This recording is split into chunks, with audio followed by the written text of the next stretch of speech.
First rankings for the college football playoff have officially been released, and we've got a couple of surprises. Certainly a couple of rankings that caught me off guard, and I think caught a lot of people around the country off guard. Where's Alabama? Where's Oklahoma? If you haven't seen it, where do the Buckeyes sit in the general landscape of the Big Ten? How much did the committee put an emphasis on head-to-head? And where are those Cincinnati Bearcats? How legitimate is their chance of making the college football playoff? We've got a ton to break down on Buckeye Breakdown, first release of the college football playoff rankings. We've got the whole crew together as we cover Ohio State with our instant analysis from Ohio State. There's something that doesn't feel right. Unbelievable effort from him today. Is E.J. Liddell going to crack the first team All Big Ten? I think he can be the guy. I'm not trying to start a quarterback controversy. He seems to have the durability. He certainly has the toughness, is the question on a lot of people's minds here. Welcome to Buckeye Breakdown. Well, happy Tuesday evening, everybody. I'm Brendan Gulick, along with Brett Hiltbrand. The college football playoff gave the selection committee gave us their first glimpse at how they would stack teams up against each other through the first 8 games of the year. There's still a month to go, and the best news overall is that it certainly appears the Ohio State Buckeyes control their own destiny. If Ohio State wins out, it looks almost impossible that they would be left out of the playoff. There is one very odd scenario that could happen that we'll get to that maybe leaves them on the outside looking in. But if the Buckeyes win out, they appear to be in a spot where they control their own destiny. Brett, just 10,000-foot view, your initial thoughts on the top 5 going Georgia, Alabama, Michigan State, Oregon, Ohio State.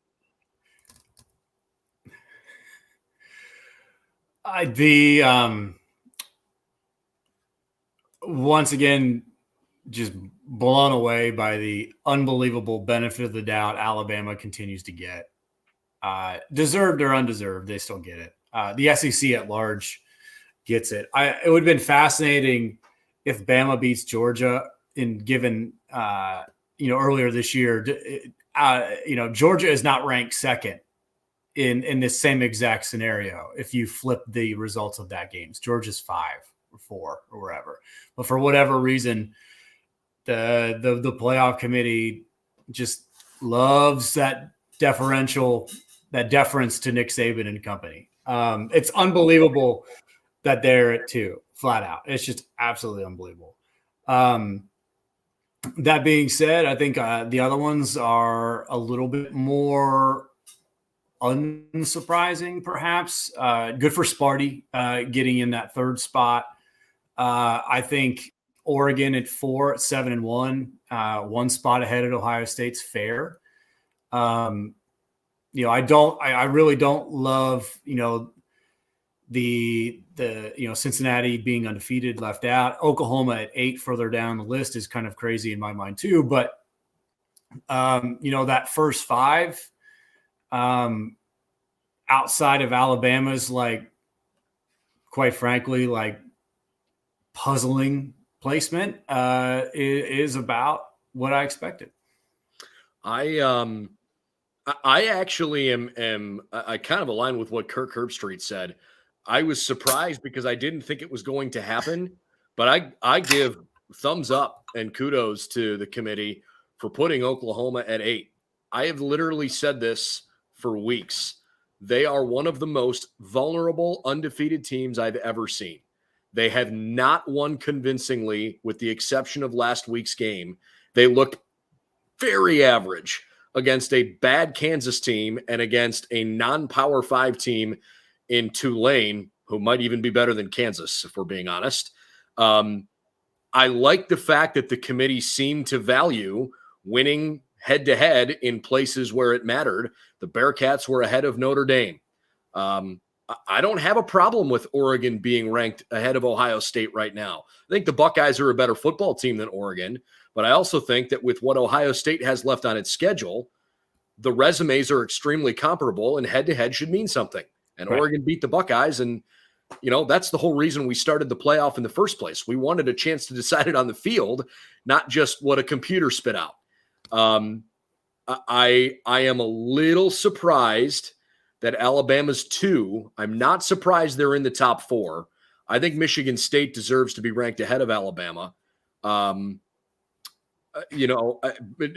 is Alabama a better football team than Michigan State? Yes, I believe that to my core. But I think Michigan State has earned a number 2 ranking more so than Alabama. First of all, they haven't lost. And second of all, they didn't flinch when they were facing some adversity this past weekend against Michigan.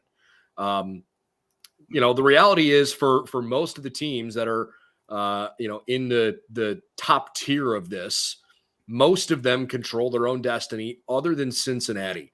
The Bearcats coming in at 6 was really interesting because it screamed to me that, the fact that Indiana hasn't been good this year kind of kills them. They've got a good win over a Notre Dame team that win will probably continue to look better and better as the season goes along. But there's the tension, the drama around 5 and 6 when, everybody's watching TV. It's like, okay, which one's Ohio State? Which one's Cincinnati? This is going to tell us a lot. The fact that Cincinnati's behind Ohio State, which doesn't surprise me, tells me that Cincinnati needs some serious help if they're going to crack the top 4, even though they're probably going to run the table. Yeah. Excuse me. I agree with all of that. I think the Oklahoma stuff is funny because in my mind, wins are. I love the comment here from Yakov that kind of, I think, sums up a little bit of how I'm feeling a little bit when it comes to the Alabama selection. And I think if you put any of those, say, top, let's even go far to all the way to 10. If any of those 10 teams, or 9 teams, I should say, lose to a 2-loss team, none of them are sniffing the top 4. Yeah. Period, point blank. Alabama loses to a 2-loss team, and you're second. I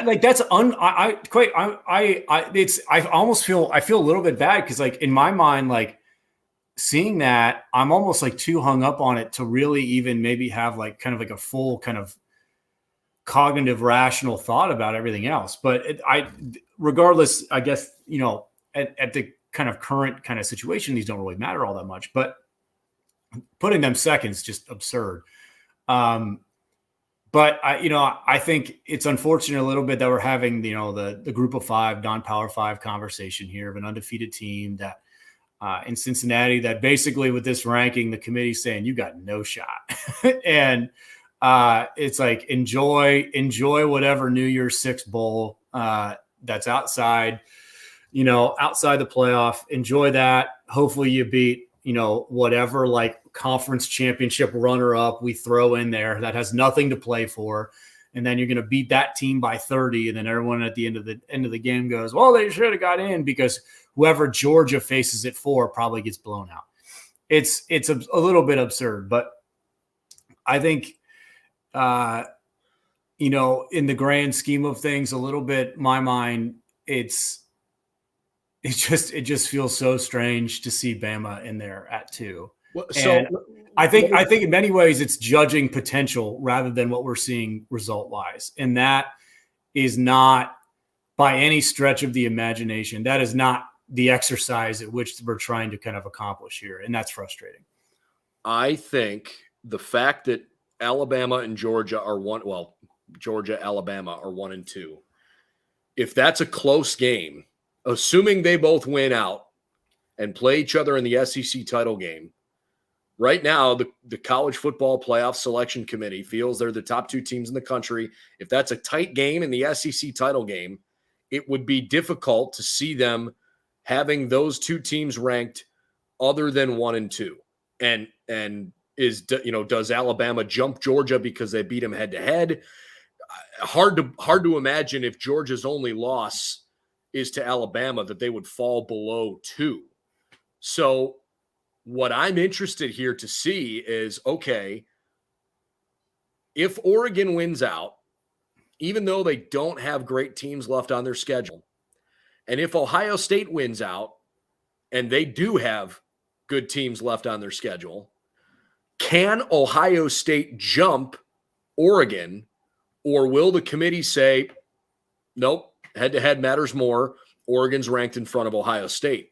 Because I think I guess like deep in my heart, I don't want to see the Buckeyes play Georgia in a semifinal, because I think that would be the best national championship game in the country. Of the different combinations of who could play who, I think an Ohio State-Georgia national championship game would be the most entertaining national championship game in the country. Because I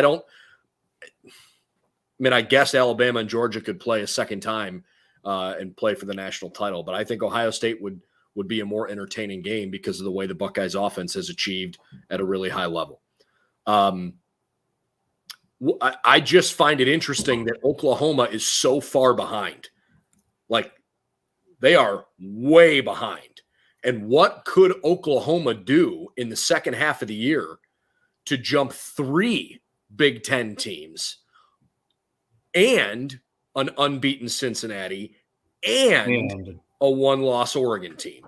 To me, I look at this and think, gee, Oklahoma's like, I don't know how they make the playoff. I mean, they would have some substantial things happen to get in. First of all, to go back to your first point, I would put me at the very front of the line of banging pots and pans, spitting, screaming, swearing, of head-to-head mattering over absolutely anything else. That should be our first, in my mind, maybe sometimes only priority when the way we're judging this a little bit. So essentially, if everyone wins out between Oregon and Ohio State, Oregon should absolutely 100% get in no matter what. I don't care if they're beating, every team by a single point and they look terrible the rest of the way out. That's just how this should be. This is a competitive situation. These are games. They beat Ohio State. Regardless of any of the other context, they should get in if both teams win out. That being said, it boggles my mind in many ways how you could leave out an undefeated conference champion Power 5 team out of the college football playoff, and then also in the same vein and be like, well, you know what, Cincinnati, if you go undefeated, no thanks. That seems a little bit kind of hip pocketing a little bit of our own rationality, kind of decision making. But I will say this about Oklahoma, right? They've got Baylor in 2 weeks. They're on a bye. Oklahoma State too. So they got Baylor, who's a legit team. They've got Iowa State, who's 5-3. They're not ranked, but they're good. And they've obviously got a very good Oklahoma State team. And then we'll see what happens for a Big 12 title. So it's not like they aren't playing good quality teams down the stretch. But to me, it's more telling that the committee says, defensively haven't looked very good against some teams that aren't particularly good. Welcome to Big 12 football, folks. Like, no one looks good on defense in that conference. Yeah. I don't know how they're going to jump a Michigan State, Ohio State, or Michigan, who are all ranked ahead of them, and one of those 3 teams is going to play for a Big Ten championship. And I think it's extremely likely one of those 3 teams wins the Big Ten championship. So if that happens, how does Oklahoma jump them? Because all of those teams are playing each other, and Michigan State already beat Michigan, and they're already ranked ahead of Oklahoma. It's going to take something seismic for Oklahoma to get in, and I don't know if they can make up enough ground. Yeah, I agree. I think it's also set up the way we see the rankings now, essentially for 2 SEC teams to get in, regardless in many ways of kind of how that plays out. With the one exception, you think Bama's getting in if they lose to Georgia. Well, that's what I was going to say. The one exception of Georgia beating Bama in the SEC title game. But man, like that, like ranking them second, literally the committee's going, well, we hope then Bama wins the SEC championship game so that you can then basically rematch those teams 1-4 in a semifinal. And I just think that's absurd. And it's just, it's unbelievable that like in some ways we keep replaying the same stupid mistakes that we've seen the college football playoff committee make over the last 5-6 years. Well, and what happens if we have an 8-team playoff right now? Everybody plays this game. Like, what would the matchups look like? Oklahoma would play Georgia. That sounds fun because Oklahoma is an undefeated, Power 5 team right now, and they'd have to go play Georgia. I'm in on that. Yeah. Michigan would have to play Alabama. I'm in on that. Cincinnati gets in. They get to play an undefeated Michigan State team, and Ohio State and Oregon would have a rematch. To me, like those 4 games sound like a wicked good time. Sign me up. Yeah, I unquestionably agree. And I think if you were to, do kind of, in my mind, a little bit of the 16 playoff with that, with buys for, the opening seeds, excuse me, those games are interesting too. But yeah, I mean the 18 playoff is like, that's like, you're making me drool a little bit. Yeah. So yeah, I mean, it's a perplexing, like it's great for us because it's great conversation fodder, and I think it's something that we'll kind of continue to the entire kind of collegiate football media will continue to foam at the mouth for the better part of like 48 hours, which is fantastic for the playoff committee overall. But yeah, I'm really, really perplexed by this one. I'm a little surprised in my mind to see Oregon at 4. I would have really thought at the very least that either because Ohio State's not jumping Oregon and they shouldn't jump Oregon, but I would have thought for sure Cincinnati was snagging that 4th spot, and then some kind of order of Oregon, Michigan, Oklahoma rounding out those next 3 spots. I think Oregon deserves to be in the top 4 right now because I would argue they have the best win in the country. They beat Ohio State at Ohio State, right? Alabama lost on the road. Michigan State's best win is Michigan, a very good win, but the committee thinks Oregon at Ohio State is a better win, and Michigan State won at home against Michigan. Georgia hasn't played a top 10 team yet. If they beat Alabama, that's obviously going to be a different caliber deal. But I don't have a problem with Oregon being in the top 4 right now. I think as the season goes along, I don't think Oregon's a top 4 team in the country. I think it's a really crappy scenario for them where they got a great early win. Their league is weak and they've been decimated by injuries. And as the year goes along and some of the other teams will put together some really good wins, I think Oregon is going to have to blow some teams out if they're going to convince the committee that they are one of the 4 best teams in the country, because the win they had in week 2 is going to feel like a long time ago when, Verdell's still not playing, or if Anthony Brown continues to look a little suspect. That's kind of how I see that.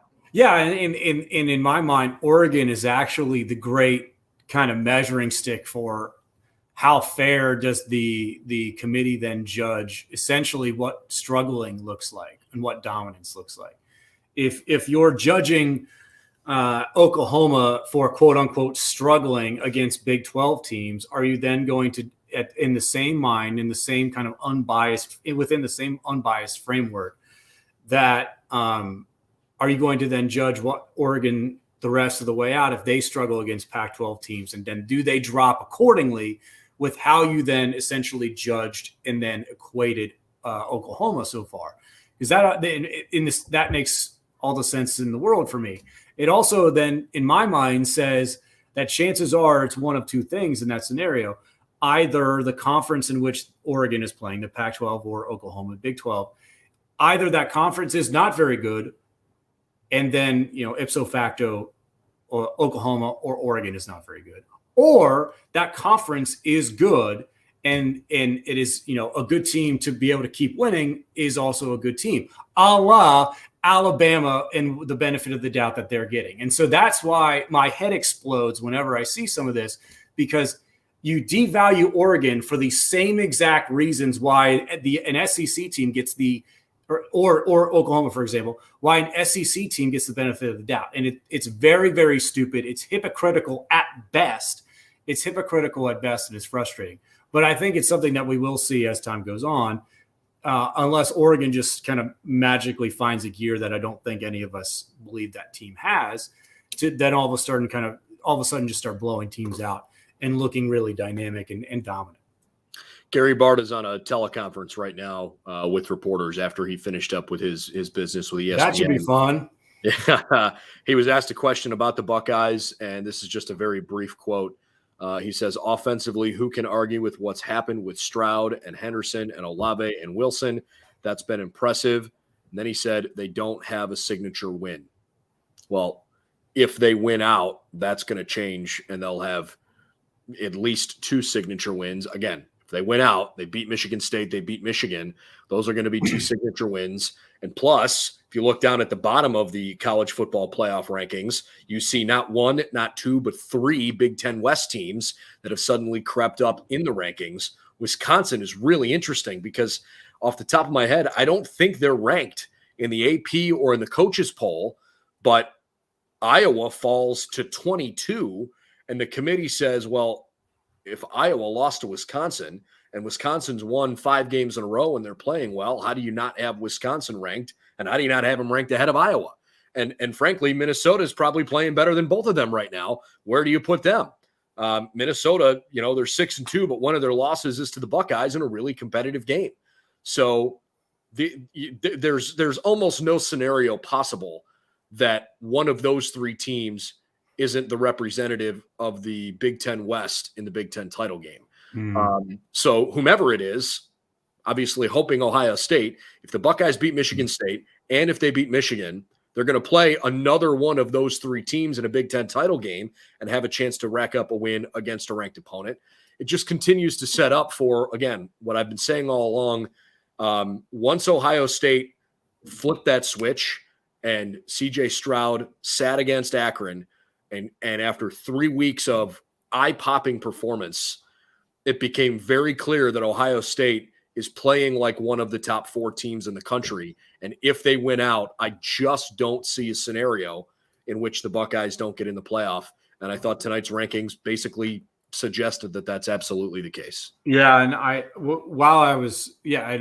agree. And I saw a comment pop up while I was talking a minute ago about, and I didn't totally get the whole thing. Yeah. Ryan. Yeah. I said the idea of essentially the ranking, maybe, kind of showing the committee's hand a little bit and how they might feel about the Buckeyes. And I think that's a smart kind of way of looking at that game and how the result, kind of both magnifies and influences and maybe even exaggerates Oregon's place at 4, but also at the same time bolsters Ohio State's placement at 5.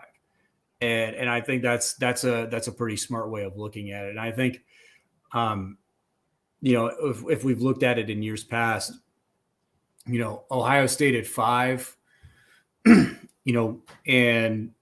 it kind of running that November gauntlet that it always seems to have to run through Penn State, Sparty, and Michigan.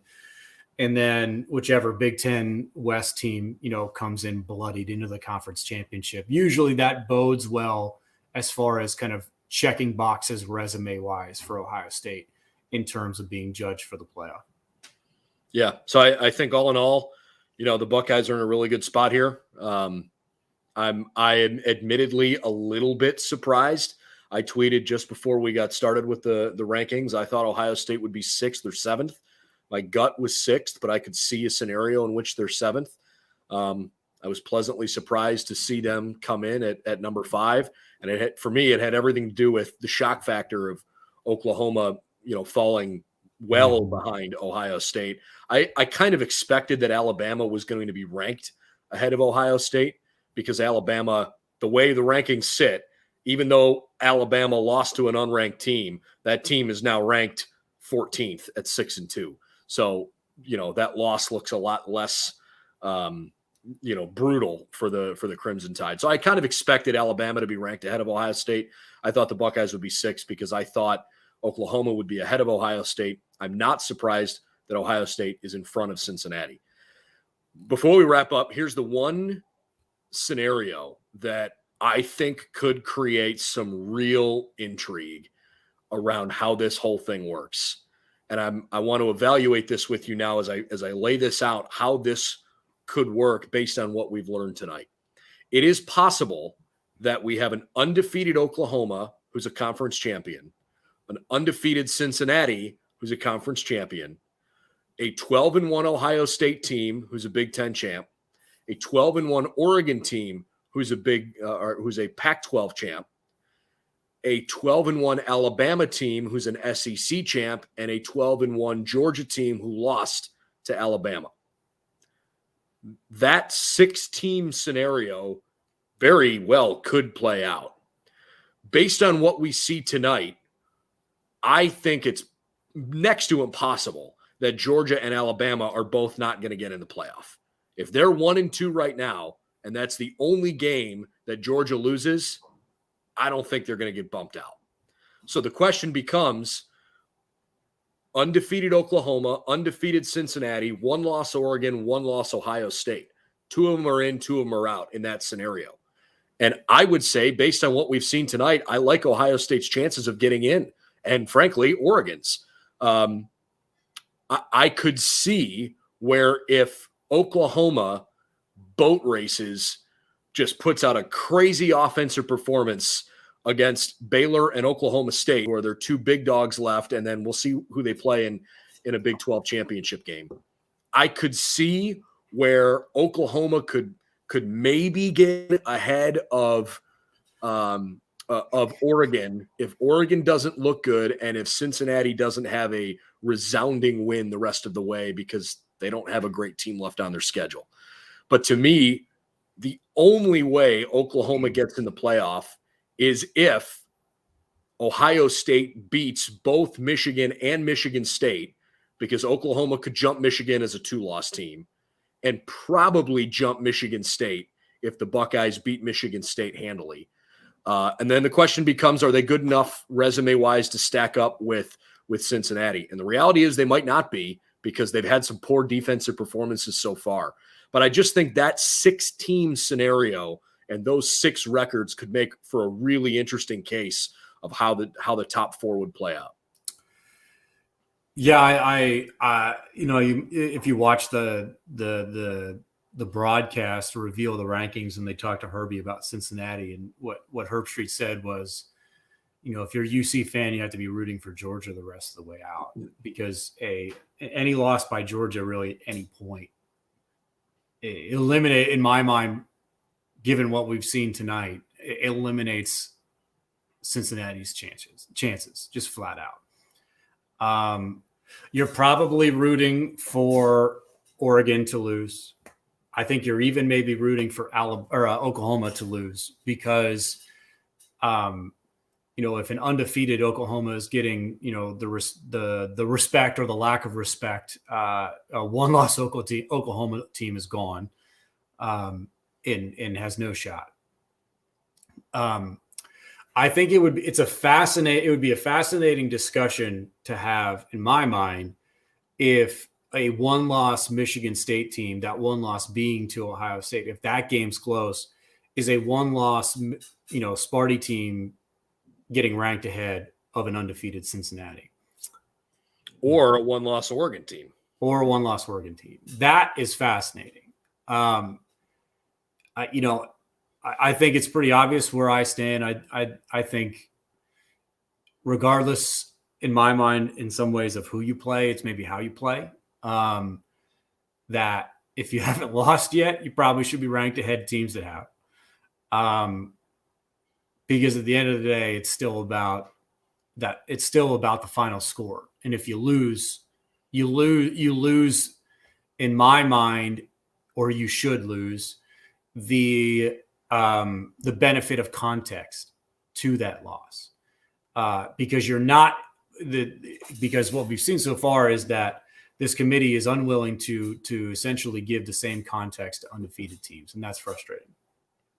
At the same time, though, I think where it currently sits is a pretty comfy spot for the committee. This insofar as kind of rankings to maybe like cover their butt a little bit as time goes on, as the season goes on. And so, I think in a lot of ways it feels like that I would be really surprised if there's any like real carnage in any of these like top 8 teams throughout the rest of the season. I would be really surprised, shocked, quite frankly, if Georgia were to lose. I'd be shocked if Alabama lost any other game, despite with the exception of the SEC title game. Yeah, I would be surprised if Ohio State lost. I'd be really surprised if Cincinnati lost. And the 2 exceptions there are losses with Michigan State and Oregon. And so I think, if you're a UC fan and you're at home and hopefully your TV's still working after you threw your remote at it, keep in mind that there's still a lot of chalk that I think is going to kind of work its way out. And that is actually a good thing for the Bearcats going forward. A little bit of carnage would be fun. I think it'd be, on our end, and in my mind as a bit of a neutral arbiter, I think that's interesting. But given from what I've seen so far, I think it's very obvious who the best teams are, who the ones that have been essentially the most dominant, and which ones aren't. We have a lot of imposters right now, and college football has a way of sorting those out, especially in the month of November. Yeah, it's going to be a fun month for sure. And, yep. The reality is it could come down to what the committee values most, because I think there are instances in this initial ranking of head-to-head matters, strength of record, strength of schedule. Who you beat matters sometimes more than who you lost to. And right now, for Cincinnati to be not just edging out Oklahoma, but 2 spots ahead of them, that's substantial to me. I mean, the committee thinks that a Michigan team that lost on a late game-ending interception to Michigan State is better than an undefeated Oklahoma team. Like, to me, that really says something. So, again, there's a little bit of head-to-head matters. There's a little bit of who you lost to. There's a little bit of, hey, you beat a really good team, so you should be ranked high. But as the season goes along and there becomes more and more of all those things to piece together, I think it's going to be very interesting to figure out what this committee values most. And right now, to me, it seems like head-to-head results mattered an awful lot, and who you beat matters an awful lot, because Alabama would not be ranked number 2 if they haven't looked really, really good and their only loss was to, a top 15 team in the country. Oregon is ahead. Oregon's in the top 4 because they got the best win in the country. Michigan State's in the top 4 because they're an undefeated Power 5 team, and they've probably got the second best win in the country by beating Michigan last week.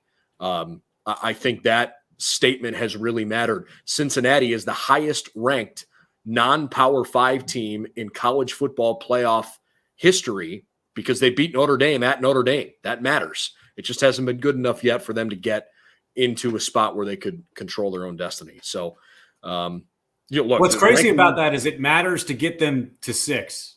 Yeah. Not any higher. And that's the problem. It's a talent gap, right? The eye test clearly matters. Ohio State lost a game, and they're ranked ahead of undefeated Cincinnati, undefeated Oklahoma, undefeated Wake Forest. Why? Because the Buckeyes clearly look better than those 3 teams. It matters. They have boat raced some teams offensively. That clearly is standing out. Right. And but that's why I have an issue with the statement Ohio State doesn't have a signature win. Well, Cincinnati does.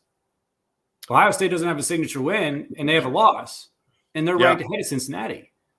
That doesn't make any sense. Yeah, that shouldn't make any sense unless we're grading on a bell curve, which we are, but the committee at no point, regardless of who's been the commissioner over the last however many years, has been willing to admit that in an explicit way.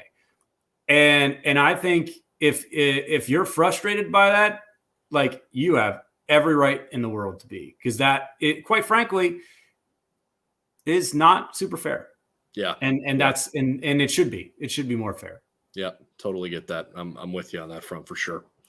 Well, we'll do this each week. You know, we're going to have new rankings to talk about each Tuesday. And unfortunately, there's really only one like good game across the country this week, at least on paper. There's only one game where there's top 15 teams playing against each other. So, you know, the next week's rankings, I would be surprised that they look drastically different unless there's a major upset. You know, I guess it's possible, but we'll see who can continue to put together the eye test part of the resume. It's always fun in November. And again, I think if you're a Buckeye fan watching this, the best thing you can do is take away the fact that it was totally irrelevant what your ranking number was, and far more important, where's Michigan State? Where's Michigan? Do you control your own destiny? And the good news is for the Buckeyes, Michigan State's ahead of them because they're undefeated and they beat Michigan. Michigan is basically right behind the Buckeyes. And Ohio State certainly appears like they control their own destiny. Be very surprised if they win out and they are not in the college football playoff. Lots more to cover. We've got you on BuckeyesNow.com. Follow us on our social media channels as well. And please, we would really appreciate it if you subscribe to our YouTube channel. We certainly would appreciate the support there. Have a good rest of the night. Ohio State number 5 in the 2021 first rendition of the college football playoff rankings. We've got the whole crew together as we cover Ohio State with our instant analysis from Ohio State. There's something that doesn't feel right. Unbelievable effort from him today. Is E.J. Liddell going to crack the first team all Big Ten? I think he can be the guy. I'm not trying to start a quarterback controversy. He seems to have the durability. He certainly has the toughness. This is the question on a lot of people's minds here. Welcome to Buckeye Breakdown.